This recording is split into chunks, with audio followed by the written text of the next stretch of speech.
الحمد لله الحمد لله رب العالمين والعاقبة للمتقين الصلاة والسلام على أشرف الأنبياء والمرسلين أما بعد فأعوذ بالله من الشيطان الرجيم بسم الله الرحمن الرحيم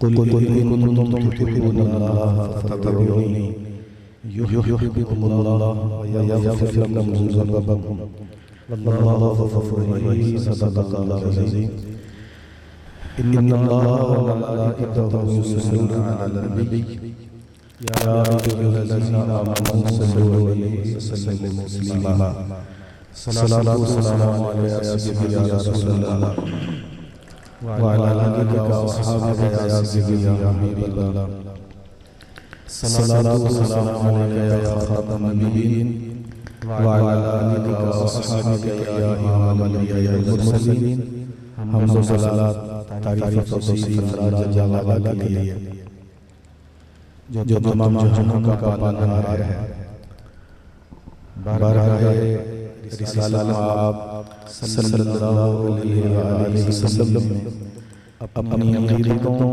ارادتوں، محبتوں اور چاہتوں کا نیاز پیش کرنے کے بعد میرے نہایت واجب الاحترام ذوی الاحتشام برادران اسلام، السلام علیکم ورحمۃ اللہ وبرکاتہ۔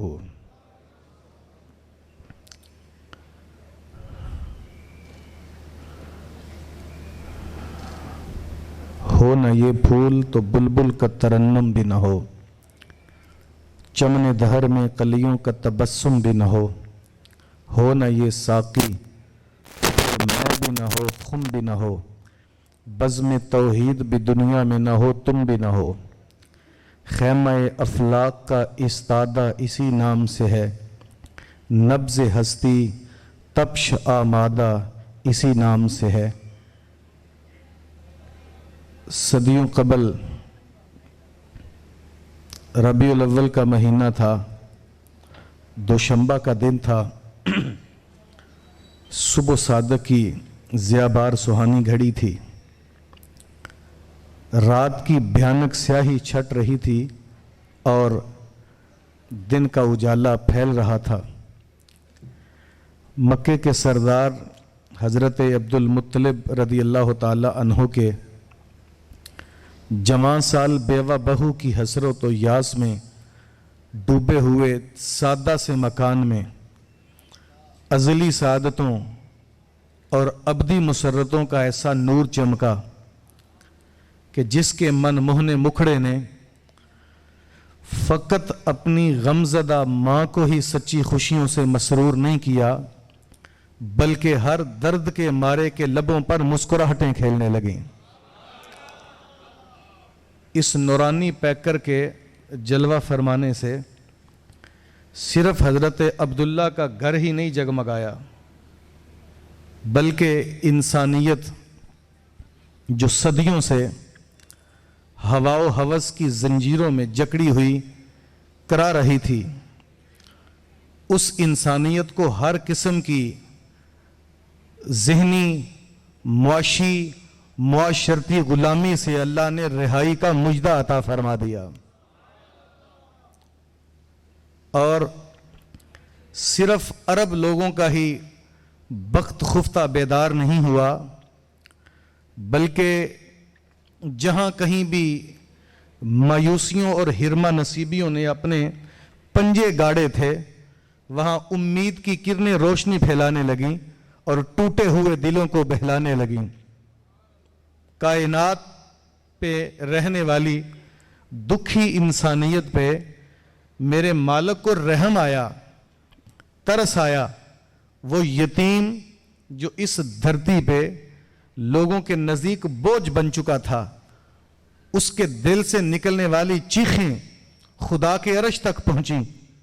وہ بیٹی جسے زندہ درگور کیا جا رہا تھا، جب وہ مالک کے حضور گڑ گڑائی، وہ ماں جس کے قدموں تلے جنت رکھی گئی تھی، جب اس نے اللہ کے حضور دعائیں مانگی، دکھی انسانیت پہ جب اللہ کو رحم آیا تو پھر ساری خوبیوں کا مرکب بنا کر اللہ نے سونے محمد کو بھیج دیا.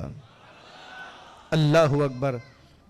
سیدہ آمنہ سلام اللہ علیہ فرماتی ہیں ما شعرت انی حملت بہ ولا وجدت لہ ثقلا کما تجد النساء الا انی انکرت رفع حیضتی واتانی آت وانا بین النائم والیقظان وقال هل شعرت انک حملت فکأنی یقول ما ادری فقال انک حملت بسید هذه الامة ونبیها فذلک یوم الاثنین او کما قالت. حضور کی والدہ فرماتی ہیں آقا کریم میرے بطن پاک میں جب تھے مجھے علم ہی نہیں تھا, شعور ہی نہیں تھا. ماں کے پیٹ میں بچہ ہو ماں بوجھ محسوس کرتی ہے, کعبے کے رب کی قسم میں نے ایک دن بھی بوجھ محسوس نہیں کیا.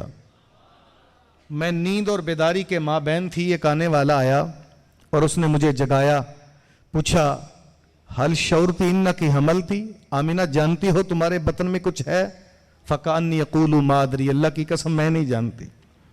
کہا انکی حملتی بسید ہذہ الامۃ ونبیہا, آمنہ پھر تمہیں مبارک ہو, اللہ نے تیری گود میں اس امت کا سردار نبی پیدا فرمایا ہے.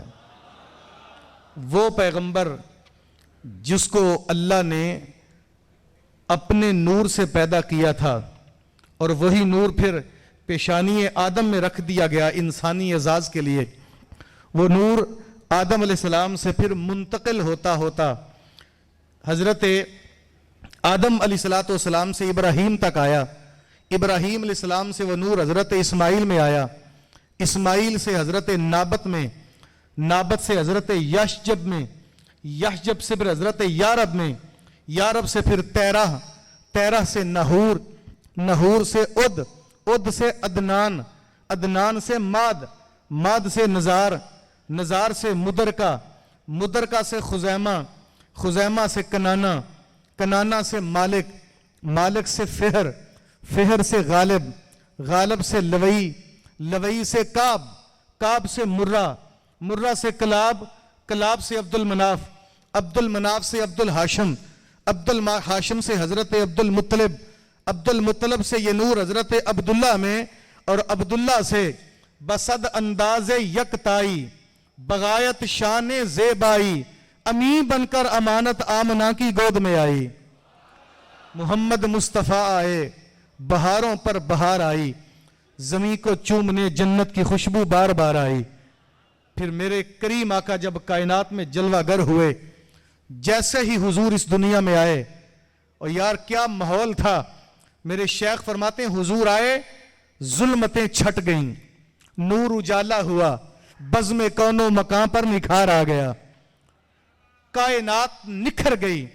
اور پھر وہ گری ہوئی انسانیت جو اپنے کردار سے زمین بوس ہو رہی تھی, جو اپنے گندے کردار سے انسان ہونے کے باوجود جانوروں سے بدتر زندگی گزار رہے تھے, میرے کریم آقا صلی اللہ علیہ وسلم نے اسی محبوب کی زبان سے اس امت کو یہ بات کہلوائی, اے محبوب اب تو ان لوگوں کو کہہ دے ان کنتم تحبون اللہ فاتبعونی, اے لوگو اگر تم اللہ سے محبت کے دعوے دار ہو, متبی ہو, اگر تم دعوے محبت میں صادق ہو, ان کنتم تحبون اللہ, اللہ سے محبت کرنا چاہتے ہو, فاتبعونی, میں محمد کی پیروی کر لو, یحببکم اللہ, شاید پھر تم محبت نہ کر سکو, اللہ تم سے محبت کرنے لگ جائے گا.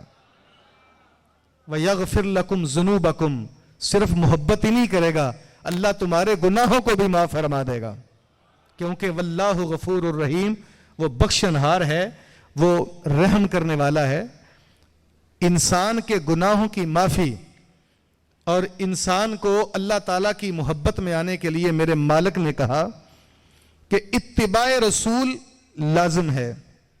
آج میں اور آپ غور کریں, کیا ہم رسول اللہ صلی اللہ علیہ وسلم کی اتباع میں زندگی گزارتے ہیں؟ یہ تو شرط ہے, وگرنہ تو یہودیوں نے بھی کہا تھا وقالت اليہود والنصارى نحن ابناء اللہ واحباؤہ, یہودیوں اور عیسائیوں نے کہا ہم اللہ سے محبت کرتے ہیں, اس کے بیٹے ہیں.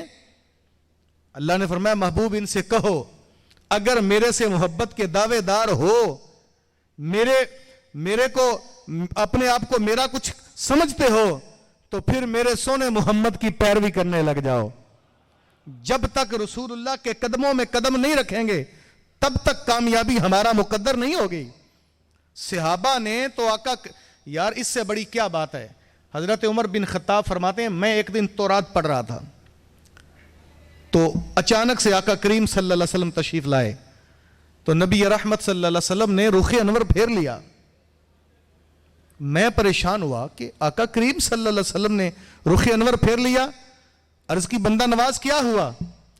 تو نبی پاک صلی اللہ علیہ وسلم نے ارشاد فرمایا واللہ نفس محمد بیدہ لو بدأ لکم موسیٰ فاتبعتموہ وترکتمونی لضللتم عن سواء السبیل. آقا کریم نے فرمایا اے عمر مجھے قسم ہے اس رب کی جس کے قبضہ قدرت میں محمد کی جان ہے, اگر موسیٰ علیہ السلام دوبارہ پلٹ کے پیدا ہو کے آ جائیں فاتبعتموہ اور تم ان کی پیروی شروع کر دو, وترکتمونی اور مجھے ترک کر دو, لضللتم عن سواء السبیل تو تم گمراہی سے کبھی بھی بچ سکتے. جبکہ موسیٰ علیہ السلام اللہ کے صاحب شریعت رسول ہیں, تورات اللہ کی منزل من اللہ کتاب ہے, تورات اللہ کی کتاب, موسیٰ علیہ السلام اللہ کے رسول, لیکن میرے کریم آقا نے فرمایا میری شریعت میں رہ کر جب قرآن موجود ہے تو تورات پڑھنے کی ضرورت نہیں, سونے محمد موجود ہیں تو کسی پیغمبر کی اتباع کرنے کی ضرورت نہیں ہے. اگر کامیابی چاہتے ہو تو محمد عربی کی اتباع شروع کر دو. ہم لوگ دین میں حضور کی پیروی نہیں کرتے, صحابہ تو اپنا مزاج بھی رسول اللہ کے مزاج پہ قربان کر دیتے. مولا کائنات مولا علی کرم اللہ وجہہ الکریم ایک دن موزے پہ مسح کر رہے تھے تو کسی کافر نے کہا علی موزہ کرنے کا طریقہ یہ ہے کہ جب بندے نے پاؤں پہ موزہ پہنا ہو اس پہ مسح کرنے کا طریقہ کہ اپنے ہاتھ کو پانی سے تر کریں اور یہ 4 انگلیاں پاؤں کی انگلی سے لے کر اپنے ٹخنوں تک کھینچ لیں تو مسح ہو جاتا ہے. تو کسی نے کہا علی موزہ گدلا تو نیچے کی طرف سے ہوتا ہے اور تم ہاتھ کو بھگو کر صاف اوپر کی طرف سے کر رہے ہو, اس میں کیا حکمت ہے؟ اللہ اکبر. مولا علی فرماتے ہیں حکمت میں نہیں جانتا, مجھے پتا ہے رسول اللہ نے ایسا ہی کیا تھا, علی بھی ایسا ہی کرے گا. صحابہ کا مزاج تو یہ تھا. حضرت عثمان غنی رضی اللہ تعالیٰ عنہ غزوے میں کسی سفر پر تھے, رستے میں ایک درخت آیا جس کی کچھ ٹہنیاں لٹک رہی تھیں تو آپ وہاں ٹھہر گئے, سواری سے نیچے اترے, وضو کیا. جب وضو کیا تو پانی چلو میں لے کر آسمان کی طرف پھینکا اور مسکرا پڑے. ایک غلام آگے بڑھا, بندہ نواز امیر المومنین, میں سوال نہ کرتا اگر بات میری سمجھ چلتی. ایک تو یہاں ٹھہرنے کی ضرورت نہیں تھی, آپ ٹھہرے, ہم خاموش ہیں. دوسرا آپ نے یہاں وضو کیا جبکہ کوئی حاجت محسوس نہیں ہوتی. اس سے تیسری عجیب بات کہ آپ نے چلو میں پانی لیا, آسمان کی طرف پھینکا اور مسکرا پڑے, ماجرا کیا ہے؟ تو حضرت عثمان غنی رضی اللہ تعالیٰ عنہ فرماتے ہیں ماجرا میں نہیں جانتا کیا ہے, مجھے اتنا پتا ہے کہ میں حضور کے ساتھ سفر پر تھا, یہی وہ درخت تھا, اللہ کے رسول یہاں ٹھہرے اور حضور نے وضو کیا, آقا کریم نے چلو میں پانی لیا, آسمان کی طرف پھینکا, مسکرا پڑے. مجھے حکمت نہیں پتا, میں فرض محبت ادا کر رہا ہوں. اللہ اکبر, میں فرض محبت ادا کر رہا ہوں, کسی کی ادا کو ادا کر رہا ہوں. وہ تو ایسی چیزوں پہ بھی اتباع کرتے تھے جو سمجھ نہیں آتی. آج میں اور آپ اتنے لوگ پوری دنیا کے اندر مسلمان آج پریشان ہیں. کوئی مہنگائی کی بات کرتا ہے, کوئی معیشت کی بات کرتا ہے, کوئی معاشرت کی بات کرتا ہے. میں کہتا ہوں ساری چیزیں موجود ہیں, لیکن کامیابی حکمرانوں کو گالیاں دینے سے نہیں آئے گی, کامیابی کسی کو برا کہنے سے نہیں آئے گی. اگر آج بھی اس دور پرفتن میں ہم کامیابی چاہتے ہیں تو محمد عربی کے دین پہ عمل کرنے سے کامیابی آئے گی. اگر ہم نے عمل نہ کیا تو کامیابی ممکن نہیں ہے. یہ بات یاد رکھیں, جب تک ہم رسول اللہ صلی اللہ علیہ وسلم کا دین قبول نہیں کر لیتے, آقا کریم صلی اللہ علیہ وسلم کی اتباع اور پیروی نہیں کرتے, تب تک کامیابی ہمارے قریب نہیں آئے گی. یہ بات اچھی طرح ذہن میں رکھ لیں, کیونکہ اللہ تعالیٰ کا قرآن مجید میں وعدہ ہے, میرا رب کہتا ہے ان کنتم تحبون اللہ, اگر تم اللہ سے محبت چاہتے ہو, اگر اللہ سے محبت چاہتے ہو تو میرے رسول کی پیروی کر لو. آؤ یار حضور سے پیار کا وعدہ کریں, آؤ کہ سب حضور سے عہد وفا کریں. اتنے لوگ میں اور آپ مل کر یہاں آج رسول اللہ سے اپنے دل سے وعدہ کریں، آؤ کہ سب حضور سے عہد وفا کریں، آؤ کہ سب حضور سے عہد وفا کریں، اصحاب مصطفیٰ کی سنت ادا کریں، جنہوں نے حضور کے دین کو قبول کیا تھا، جنہوں نے آقا کریم کی پیروی کر لی۔ لوگوں نے پتھر بھی مارے، لوگوں نے تپتی ریت پہ لٹا کے دیکھا، لوگوں نے بازار میں گھسیٹ کے دیکھا، لیکن جس نے پیروی کرنی تھی کر لی، جس نے رسول اللہ کے دین کو قبول کرنا تھا کر لیا۔ پھر دین نے تنہا نہیں چھوڑا، دین نے یہ نہیں سوچا کہ میرے پہ عمل کرنے والا تو رنگ کا کالا ہے، یہ نہیں سوچا یہ ذات کا حبشی اور پیشے کا غلام ہے۔ اسلام نے اتنی عزتوں سے نوازا، پھر وہ بلال چلتا مکہ کی گلیوں میں تھا، قدموں کی آہٹ جنت تک جاتی تھی، کیونکہ عمل کیا۔ بھائی ہم گالیاں دے کے عزت چاہتے ہیں، ایسے عزت نہیں ملتی۔ وہ پچھلے دنوں میں نے کہیں پڑھا، ایک مولوی صاحب نے نماز پڑھائی، جیسے سلام پیرا ایک نمازی کھڑا ہو کے کہتا حضرت سی بربادی کے دانے پہ کھڑے ہیں، حالات اتنے خراب ہو گئے، دعا کریں اللہ تعالیٰ کو بہتری عطا فرمائے۔ مولوی صاحب نے 5000 کا نوٹ جیب سے نکال کے کہا یہ کس کا ہے، یہ کس کا ہے، مجھے وہاں سے ملا ہے۔ تو 7-8 لوگوں نے ہاتھ کھڑا کر کے میرا ہے۔ مولانا مسکرا کے کہتے ہیں شرم کرو، یہ تو میرا اپنا ہے، اپنے حالات بہتر کرو، اللہ تعالیٰ تمہارے پہ رحم نازل فرمائے گا۔ کسی کو گالی دینے سے امن پیدا نہیں ہوتا، کسی کو برا کہنے سے جب وہ بے حیائی ختم نہیں ہوتی۔ اور رسول اللہ کے دین پہ عمل کریں، عزتیں دینے کا اللہ نے وعدہ دیا ہے کہ محمد سے وفا تو نے تو ہم تیرے ہیں، یہ جہاں چیز ہے کیا لوح و قلم تیرے ہیں۔ اللہ عمل کی توفیق۔